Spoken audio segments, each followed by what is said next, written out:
Di dalam ruang tamu mansion, Saka tampak begitu fokus memeriksa kondisi Sonya. Ia memeriksa setiap inci tubuh Sonya, tak ingin ada luka sedikit pun yang luput dari perhatiannya. Sonya, yang merasa tidak ada yang salah dengannya, hanya bisa tersenyum kecil melihat kekhawatiran Saka. Sementara itu, Ima dan Dania merasa bingung melihat tingkah Saka yang aneh. Mereka tidak mengerti mengapa Saka terlihat begitu cemas, seolah-olah Sonya baru saja mengalami masalah besar. "Aku baik-baik saja, Kak. Mama Vale datang dan melindungiku tadi," ucap Sonya sambil tersenyum, berusaha menenangkan Saka. Ia menduga, salah satu pekerja di restoran miliknya telah melaporkan kejadian yang sempat membuatnya terancam di sana. "Apa maksudnya, Sonya?" tanya Ima, semakin bingung. Sonya meminta Saka duduk terlebih dahulu, lalu menggenggam tangannya dan mengelus pelan. Dia mulai menceritakan awal mula kedatangan Yordan dan sepucuk surat yang diberikan oleh salah satu pegawainya. "Tapi kamu baik-baik saja, kan?" tanya Ima dan Dania bersamaan. Sonya tersenyum tipis. Mama Sonya datang dengan tiba-tiba dan langsung menembak orang itu dan membuatnya kabur melalui salah satu jendela restoran. Ima beranjak dari duduknya, menghampiri Vale yang duduk di seberangnya. "Terima kasih," ucapnya, berusaha tersenyum. Vale hanya mengangguk tanpa menoleh ke samping.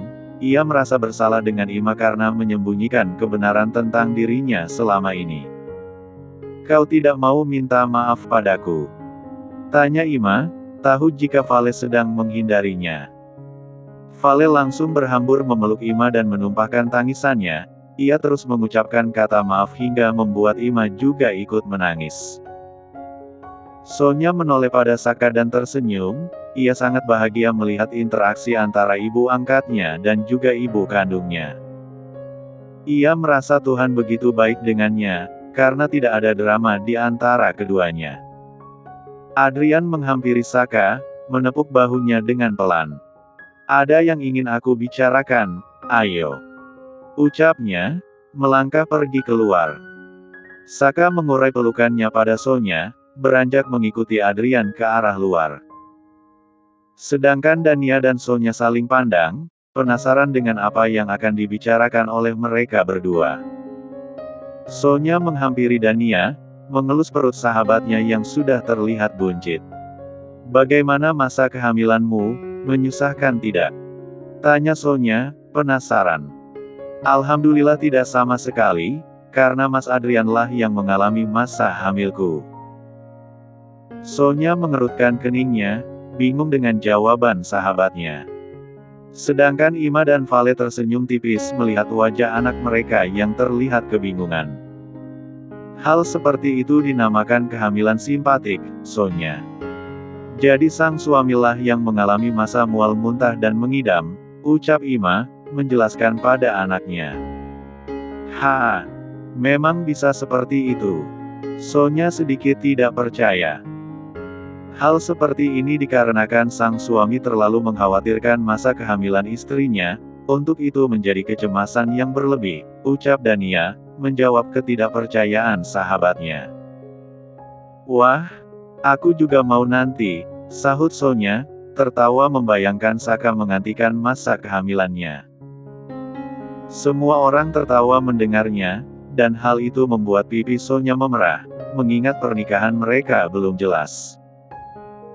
Di balik keindahan taman mansion yang rimbun, Adrian dan Saka duduk berhadapan di sebuah gazebo yang terletak di samping mansion. Suasana hening, hanya terdengar desiran angin yang menggoyangkan dedaunan.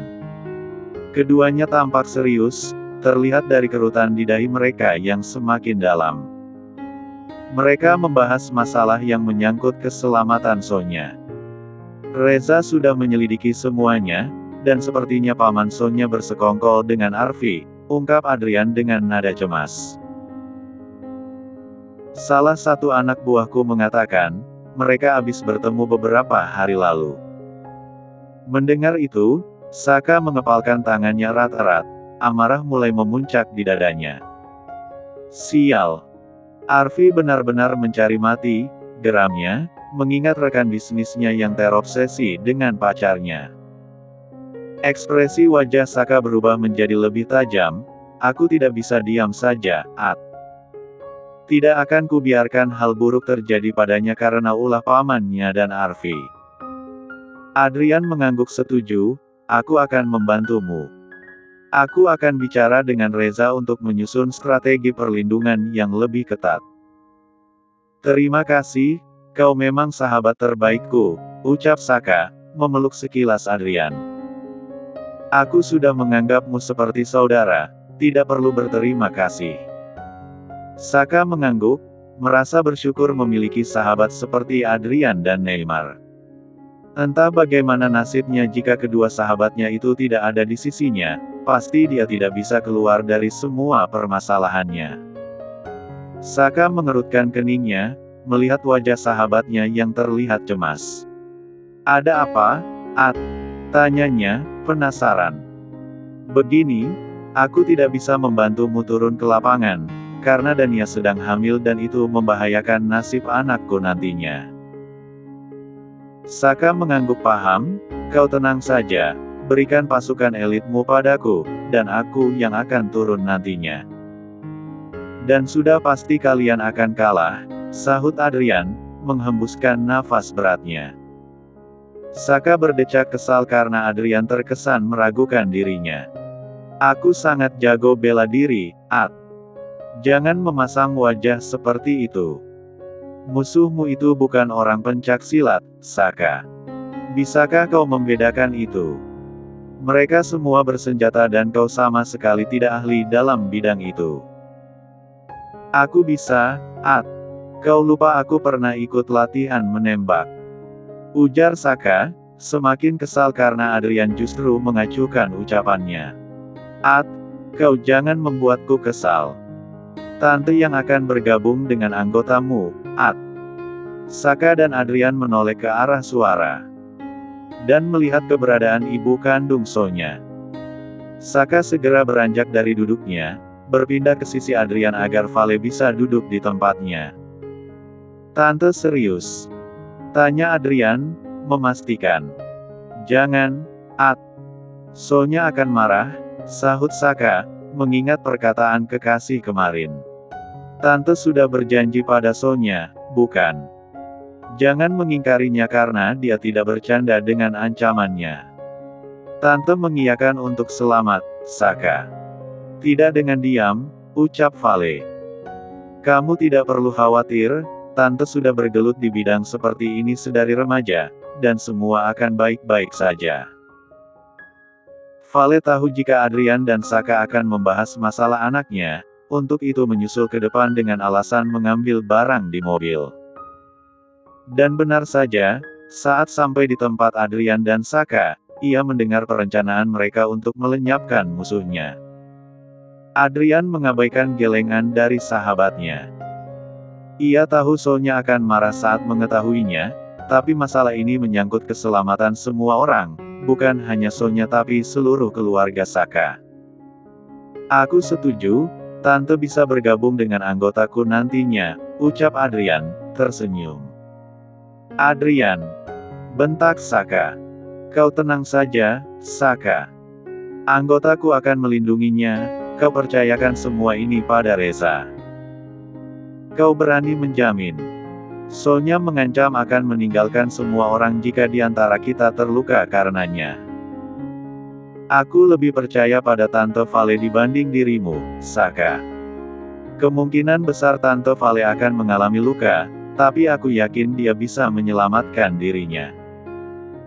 Berbeda dengan dirimu, kau tidak ahli dalam bidang ini dan sudah pasti langsung berpindah ke alam lain saat memasuki season pertama. Sialan. Kau sangat menyebalkan, At. Aku bicara sesuai fakta, Saka.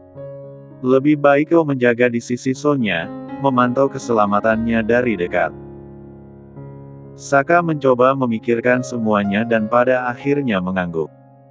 Baiklah, tapi Tante harus berjanji padaku untuk selamat. Vale tersenyum lalu mengangguk, "Tante pasti selamat, Saka. Tante baru saja bertemu Sonya dan masih ingin menikmati waktu kebersamaan." Adrian memberikan ponselnya pada Vale, meminta nomor yang bisa dihubungi.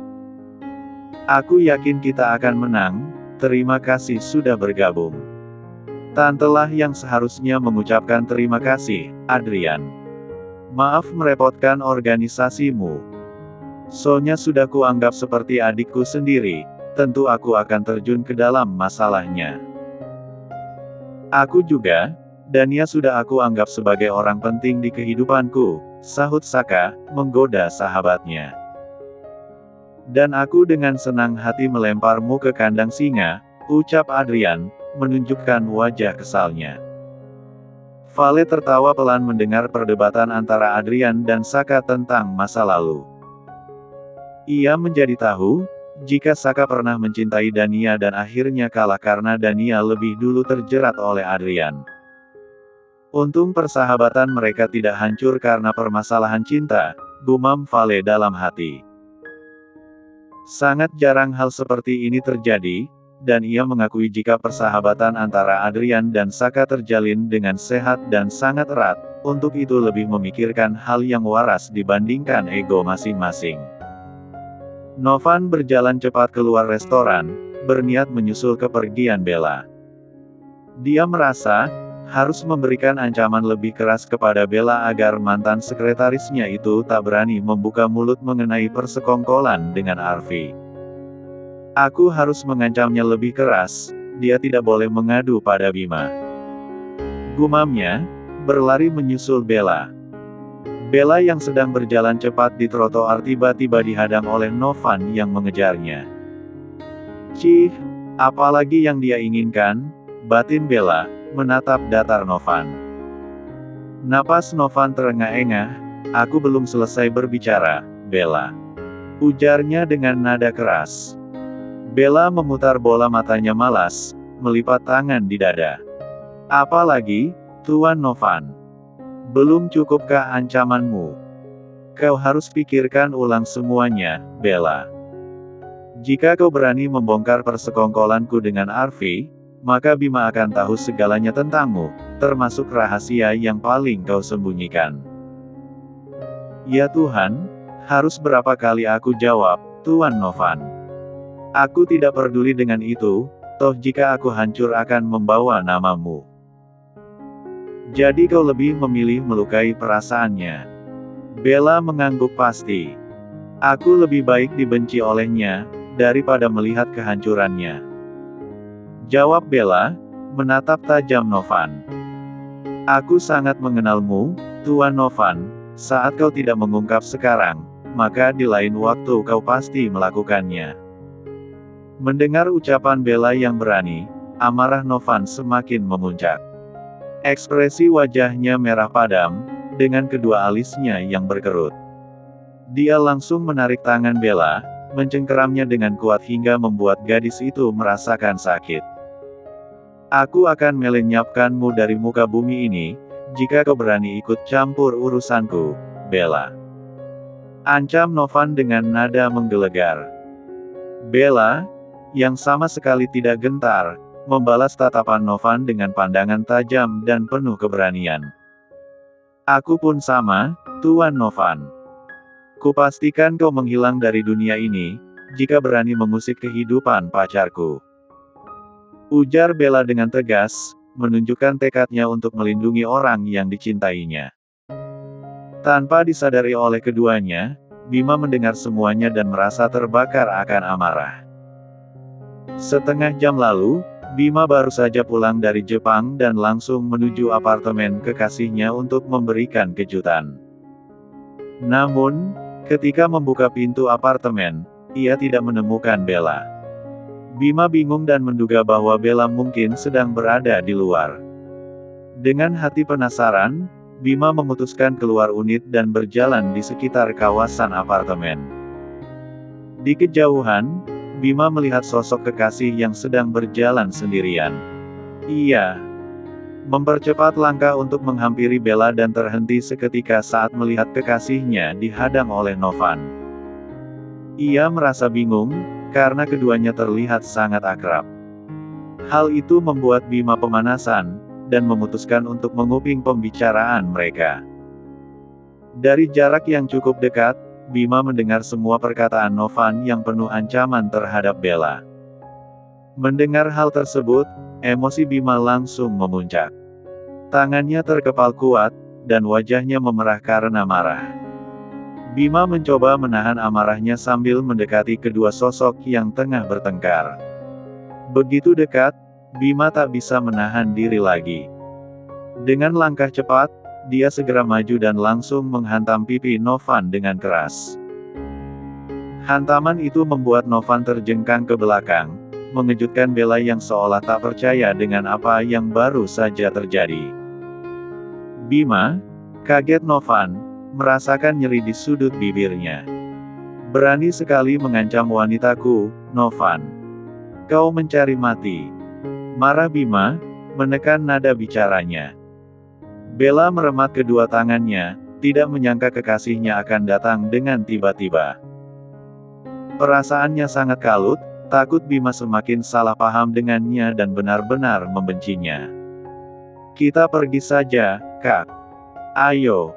Ajak Bella, berniat menceritakan kebenaran tentang dirinya. Kau takut, Bella? Bukankah kau berkata tidak takut jika Bima mengetahui kebusukanmu di masa lalu?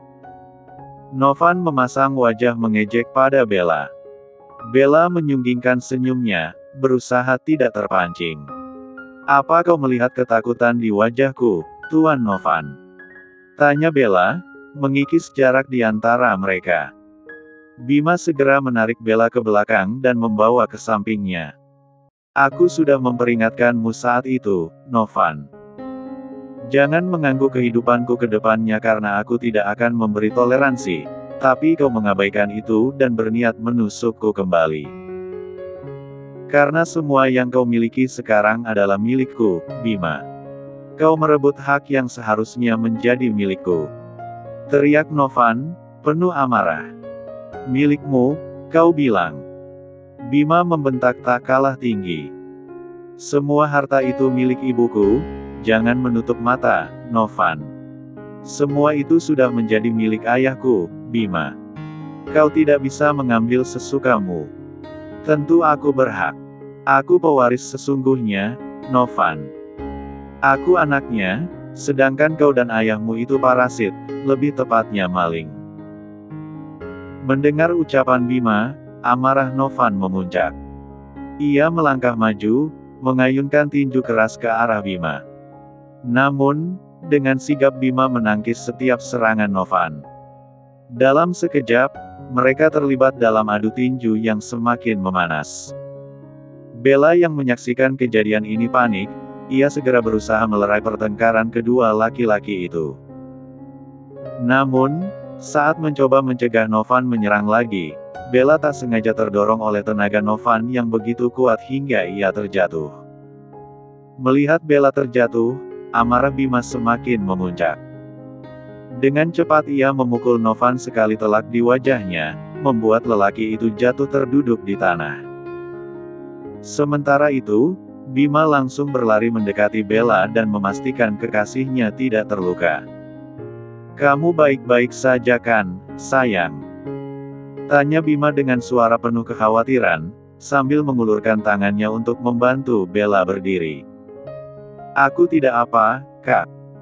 Jangan bertengkar lagi. Bima mengangguk, lalu merapikan penampilan Bella yang terlihat berantakan. Maaf membuatmu jatuh, benar tidak sakit kan? Tidak, Kak. Hanya nyeri sedikit, jawab Bella, menyengirkan wajahnya. Kau sangat bodoh, Bima.